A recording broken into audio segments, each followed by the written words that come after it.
نبی علیہ السلام فرماتے جو آدمی استطاعت رکھتا ہے، قوت و طاقت سرمایہ و دولت ہے کہ حج کرے لیکن حج نہ کرے اور مر جاوے، تو پھر قیامت کے دن اس کی مرضی ہے یہود میں اٹھے یا عیسائیوں میں اٹھے، مسلمانوں میں اس کو گنجائش نہیں ہے کہ اٹھے۔ اس کی مرضی ہے کہ وہ یہودی اٹھے یا عیسائی اٹھے یا غیر مسلم کوئی اٹھے، لیکن مسلمانوں میں اس کے اٹھنے کی کوئی حاجت نہیں ہے۔ یہ مسلمان نہیں اٹھے گا جو باوجود قدرت و طاقت کے اللہ نے دولت دی ہے، لاکھوں روپے ہے، کاروبار ہے، بزنس ہے، زمینیں ہے۔ یار آپ کی ایک پلاٹ ہے 15 لاکھ روپے ہے، یہ ایک پلاٹ نہ رہے تو کیا ہو گیا؟ بیچ دو اس کو۔ اللہ رب العالمین نے جس چیز کو فرض کیا ہے وہ ذمہ داری پوری کر لو۔ اس لیے حج ایک مہم، ایک اہم عبادت ہے، دینی اسلام کی چھت کے ایک بہترین مضبوط پلر ہے۔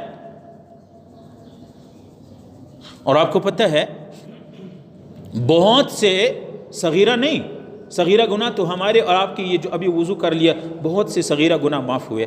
اب ہم مسجد میں آئے جمعے کے لیے، ایک ایک قدم پہ ایک گناہ معاف، ایک اجر مل گیا۔ یہ صغیرہ گناہ۔ کبیرہ گناہ جیسے کسی نے زنا کیا ہے، شراب پیا ہے، غیبت کی ہے، کبیرہ گناہ یہ حج کے ذریعے معاف ہوں گے۔ عن ابی ہریرہ رضی اللہ عنہ قال قال رسول اللہ صلی اللہ علیہ وسلم، نبی علیہ السلام نے فرمایا من حج فلم يرفث ولم يفسق خرج من ذنوبه كيوم ولدته امه۔ بخاری شریف کی روایت ہے۔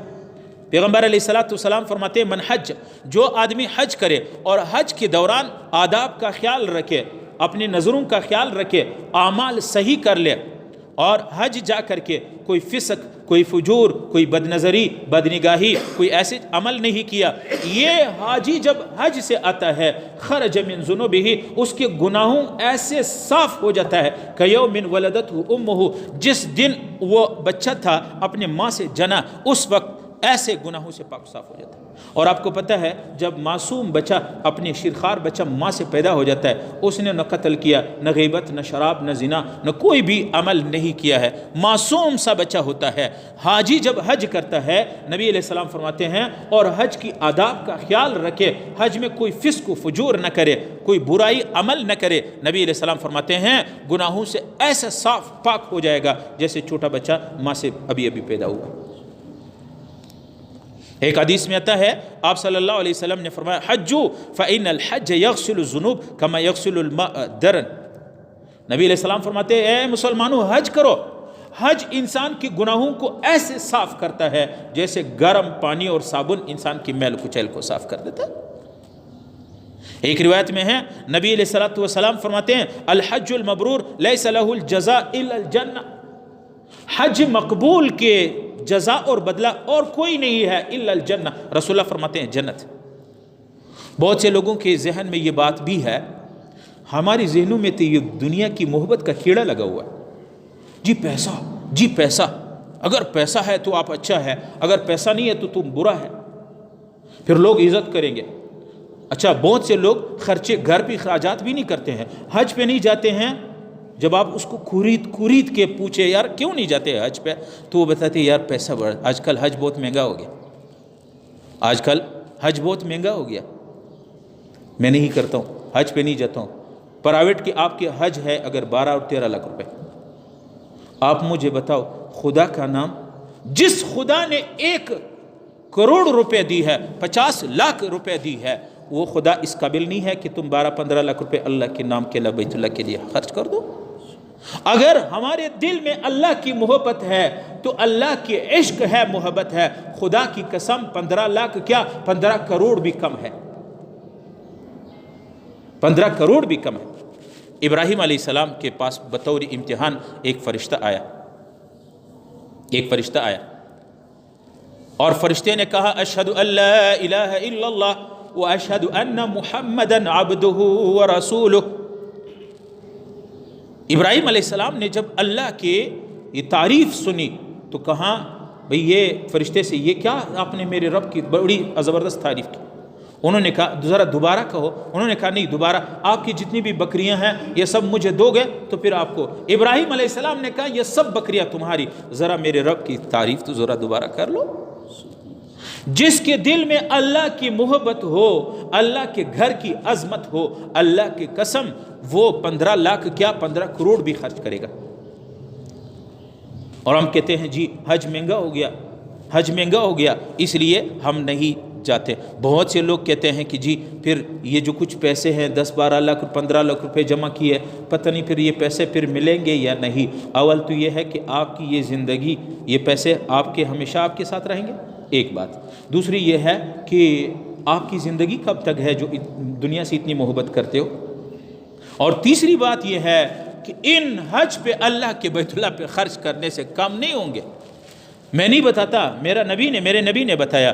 نبی علیہ السلام فرماتے تابعوا بین الحج والعمرہ، حج اور عمرہ کرتے کرتے جاؤ، فإنہما ینفیان الفقر والذنوب کما ینفی الکیر خبث الحدید والذهب والفضة۔ نبی علیہ السلام فرماتے حج و عمرہ کرتے جاؤ، اس لیے کہ حج اور عمرہ یہ فقر، مسکینی، غربت، محتاجی اور گناہوں کو ایسے صاف کر دیتا ہے جیسے بٹی لوہے کو صاف کر دیتا ہے، جیسے ریگمال لوہے سے زنگ کو صاف کر دیتا ہے۔ یہ تو ہمارا غلط نظریہ ہے جی 10-12 لاکھ روپے خرچ کر دیا تو پھر کہاں سے پیسے آئیں گے؟ جس اللہ نے 15 لاکھ روپے دی ہے کیا وہ واپس نہیں لے سکتے؟ ایک سیکنڈ بھی نہیں لگے گا۔ غنی کو فقیر کر دیتا ہے، فقیر کو 1 منٹ میں مالدار کر دیتا ہے۔ هو الذی، وہ ذات ہے، اذا اراد شیئا، جب کسی چیز کا ارادہ کرتا ہے، ان یقول له کن فیکون، فقیر ہو جاؤ تو فقیر ہو جاتا ہے۔ سارا کا سارا مال پکڑ گیا، سمندر میں کشتی ڈوب گئی، چلا گیا، ختم۔ اس لیے بہت سے لوگوں کا یہ خیال ہے کہ اگر حج پہ چلا گیا تو پھر کیا ہوگا؟ پیسے ختم ہو جائیں گے۔ وہ اللہ کے بندے، جس اللہ نے اتنے سرمایہ دیا ہے اس میں سے کچھ تم اللہ کے گھر پہ خرچ کرو گے، کیا وہ اللہ دوبارہ نہیں دے گا؟ اور حج کتنی فضیلت والا عمل ہے، آپ کو پتہ ہے کہ حاجی کی مغفرت اور حاجی جس کے نام لے کے دعا کرتا ہے ان سب کی اللہ تعالیٰ مغفرت کرے گا۔ حدیث میں ہے قال رسول اللہ صلی اللہ علیہ وسلم یغفر للحاج ولمن استغفر له الحاج، اللہ حاجی کی مغفرت اور حاجی جس کے لیے دعا کرے گا اللہ رب العالمین اس کی بھی مغفرت کرے گا۔ ایک حدیث میں آتا ہے آپ صلی اللہ علیہ وسلم نے فرمایا الحجاج والعمار وفد اللہ، حاجی اور عمرے کرنے والے یہ اللہ کی وفد ہے، اللہ کے نمائندے ہیں۔ ان دعاہم اجابہ، جب وہ دعا کرتے ہیں اللہ قبول کرتے ہیں، وسألہم فآتاہم، اور جب سوال کرتے ہیں اللہ دے دیتا ہے، اللہ دے دیتا ہے۔ وَإِنِ اسْتَغْفَرَ لَهُمْ غَفَرَ لَهُمْ، اور اگر وہ طلب معافی مانگے تو اللہ معاف کر دیتا ہے۔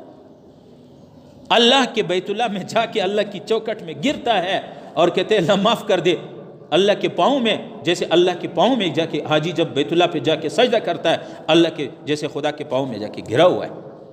آپ بتاؤ کسی نے آپ کو گالی دی، کوئی برا کیا ہے آپ کے ساتھ اور آ کے آپ کے گیٹ کے دروازے میں آپ کے پاؤں میں گر گیا تو کتنا سخت دل انسان ہو وہ معاف کر دیتا ہے۔ اللہ تو 70 ماؤں سے زیادہ مہربان ہے۔ اس لیے ایک حدیث میں آتا ہے، اور یہ نہیں کہ حاجی، بہت سے فیملی والے لوگ کہتے ہیں یار حاجی صاحب چلا گیا تو پیسے سارے انہوں نے حج پہ خرچ کر دیا۔ بھئی یہ دنیا تو عرضی ہے، اصل ہمارا منزل آخرت ہے، اصل ہمارے منزل آخرت ہے۔ آخرت میں یہ حاجی جو حج کر گیا کیا کرے گا؟ پیغمبر علیہ السلام فرماتے ہیں کہ الحاج یشفع فی 400 من اہل بیتی، حاجی جب حج جاتا ہے قیامت کے دن ایک حاجی اپنے اہل و عیال، اپنے فیملی اور خاندان کے 400 بندوں کو جنت لے جائے گا، 400 بندوں کی شفاعت کرے گا۔ اس لیے حج جس کے اوپر فرض ہوا ہے اس میں ٹال مٹول کرنا یہ ایک محرومی اور بدنصیبی کی علامت ہے۔